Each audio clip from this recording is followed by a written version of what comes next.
is on stage 3.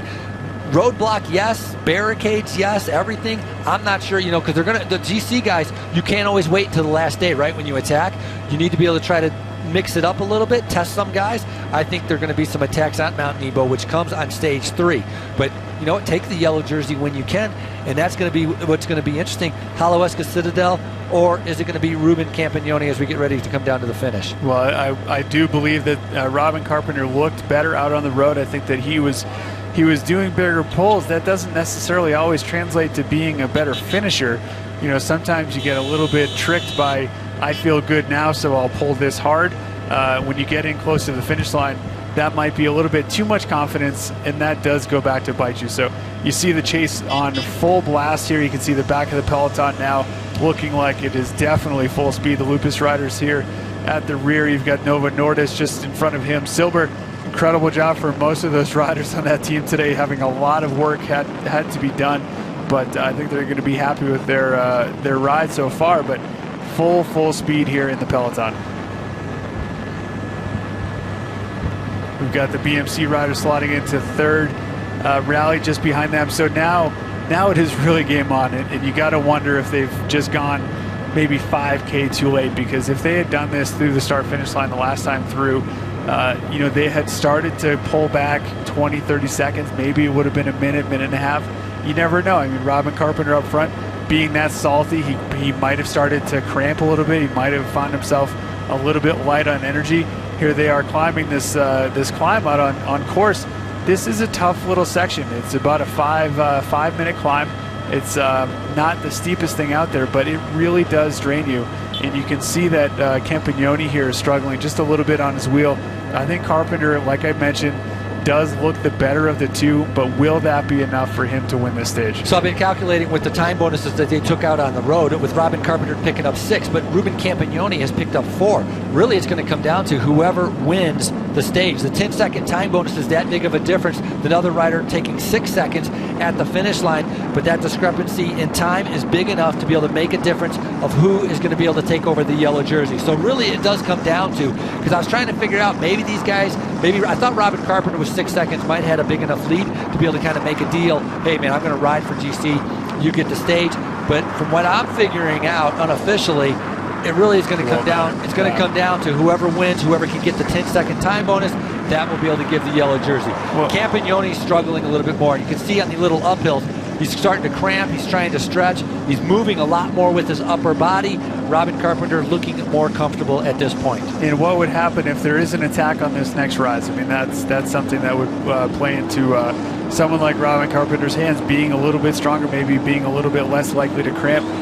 Even on the run-in, there's still a couple sections of a really tough false flat uphill on the way into Torrey, so that would also be a difficult thing. We're assuming that they're going to be together at the finish line, sprinting it out, but they don't necessarily have to be. I'd love to see what kind of attacks might happen. It does seem like they have some kind of an understanding of each other right now. Are these pulls fast enough? Is Campagnoni pulling as hard as Robin Carpenter? Is Robin Carpenter pulling as hard as he is? I mean, there are all these questions that have to be answered as they continue into the finish.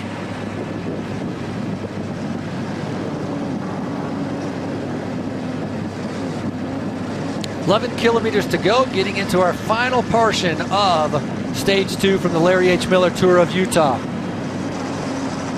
159 kilometers, a couple big climbs. The KOM jersey, I believe, has changed hands, and we are about to see the yellow jersey change hands, as they have not been able to bring back the two riders that have went away about 100 kilometers ago. They went away right before the big climb going up to Boulder Mountain.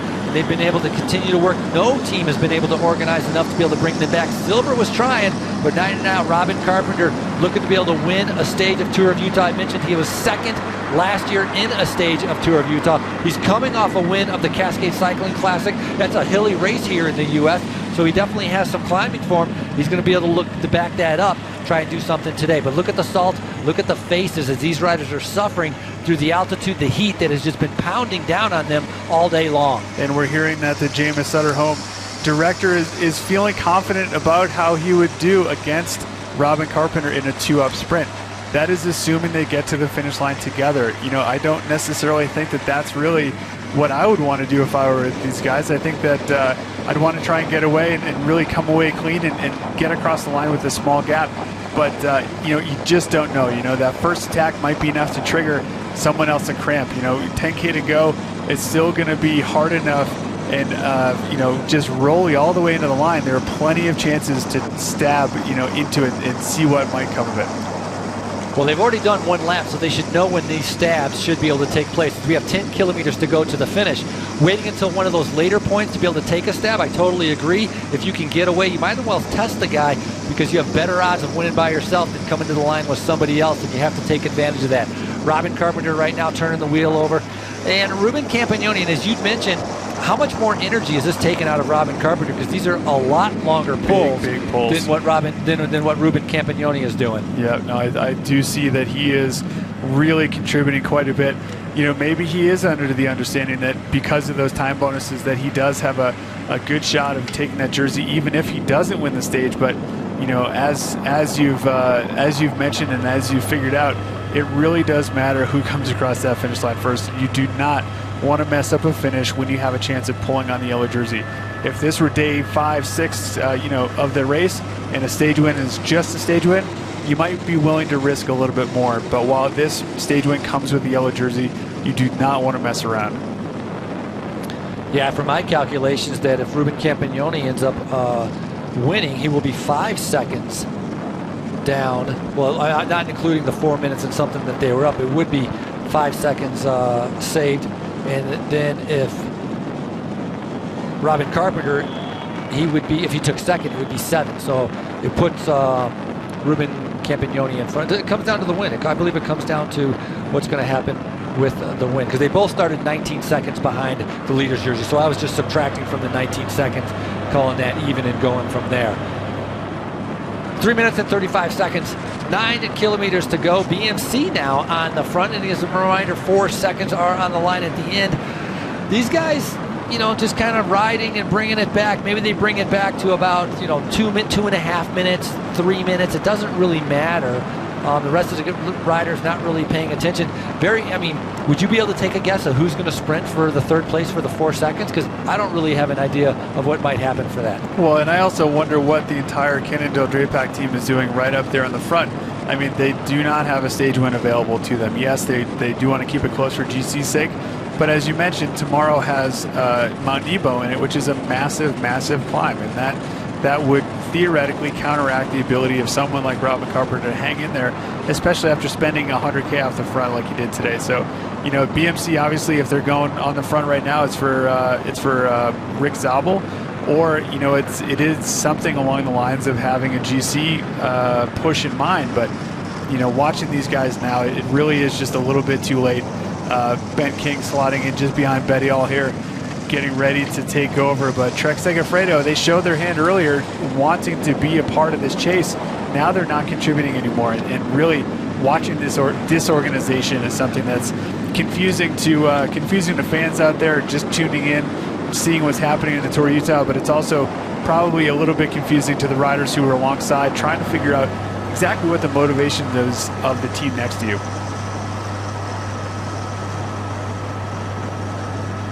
Just about 3 minutes and 30 seconds for that gap still.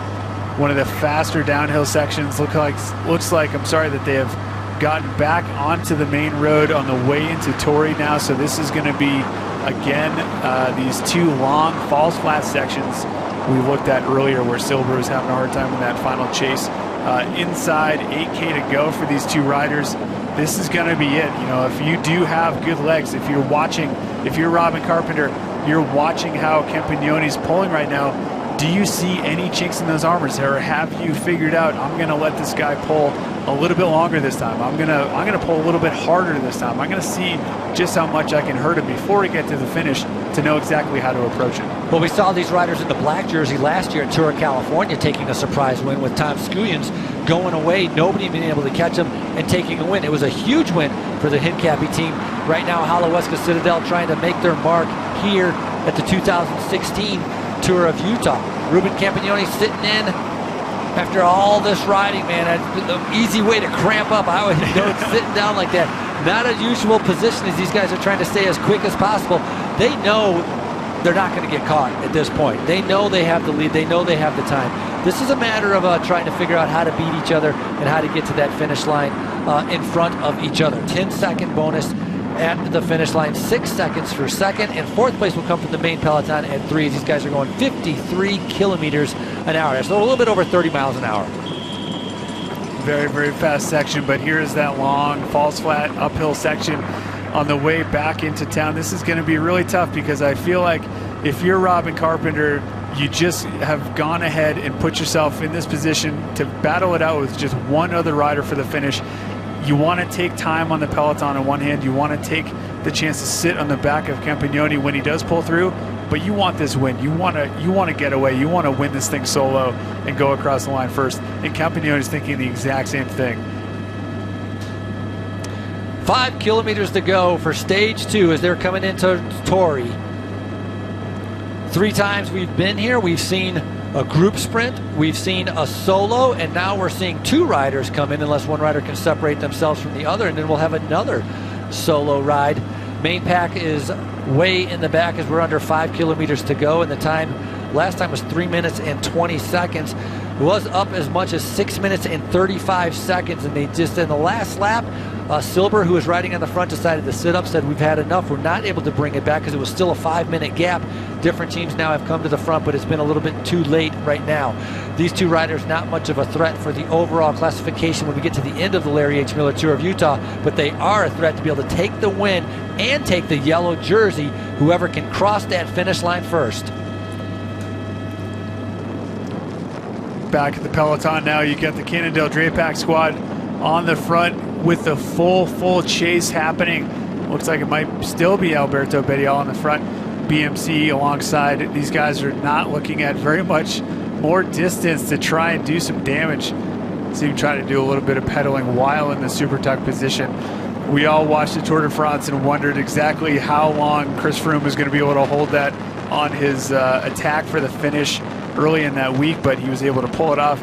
I think probably the biggest issue with that has been all the Cat 5s out there who been trying to do the same exact thing and then pedaling super tuck. Hopefully everyone stays alive, but you know, it really is a great way to go fast, especially when you're in full chase mode like we see here. You know, watching this group right now, a lot of these guys are just happy to have their day done. Some of them are disappointed to miss out on the stage win, and some of the teams that didn't really play a part in much of today's racing, they're going to want to get into this sprint. They're going to want to come across the line in third. They're going to want to try and win this thing. Well, third place for some of the riders would be a great result for Tour of Utah. So some of the domestic riders will be thinking about that, trying to move up.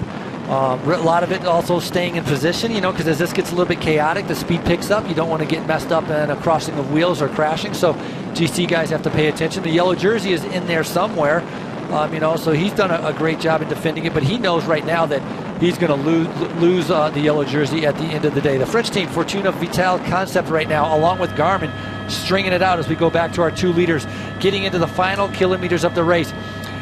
Robin Carpenter in the front in the black jersey has picked up 6 seconds in time bonuses today. Ruben Campagnoni in the blue and black has picked up 4 seconds in time bonuses today, so that's a 2-second difference.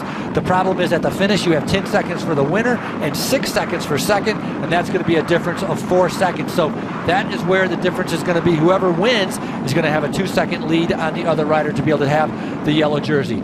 That looks like it's 3 kilometers to go right now as Carpenter looking over his shoulder, continuing to stay on the front, and Campagnoni following right behind. Both of these riders are going to move up to first and second on the general classification. I think Campagnoni has basically just conceded that stage win with that little head nod right there. He's really suffering on the wheel. Robin Carpenter looking back, I will continue to pull, but I'm not going to yank you around and you try and out sprint me. So this is the kind of agreement that happens when you've spent 100 kilometers with someone else and you've laid it all out there on the line. Both of these guys are suffering a great deal, but Robin Carpenter does look better. He does look like he can still push those big gears and keep that speed way up there. So, you know, what's happening out there, Carpenter, he wants this win. He wants this jersey, but he's not going to risk pulling Campagnoni all the way to the line just to have him, you know, out sprint him. So these guys are really testing each other.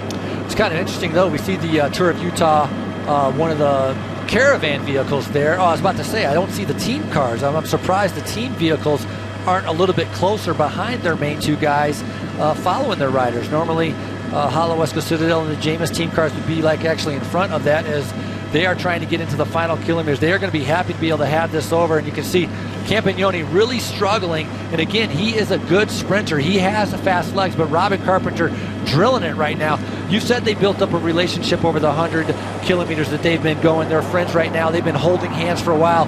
Perhaps they did come to an agreement, and they're going to continue to hold hands across that finish line with Campagnoni coming in second. But nerve-wracking. You get sweaty palms when you think you have an agreement and you think you can trust someone and you get down to the finish. Because how many times have we seen bike races where somebody says, hey, I'm not going to sprint, and then things change? Well, what seems like an okay idea at 20K to go is a lot different at 2K to go. We just saw those riders go through the 2K to go sign. They're going to make a left-hand turn onto this final finish straight, and that will give them their first sight of the finish line for real. They've been through here 2 times earlier, but now it is for the win of the stage and the yellow jersey. You see that left-hand turn right there.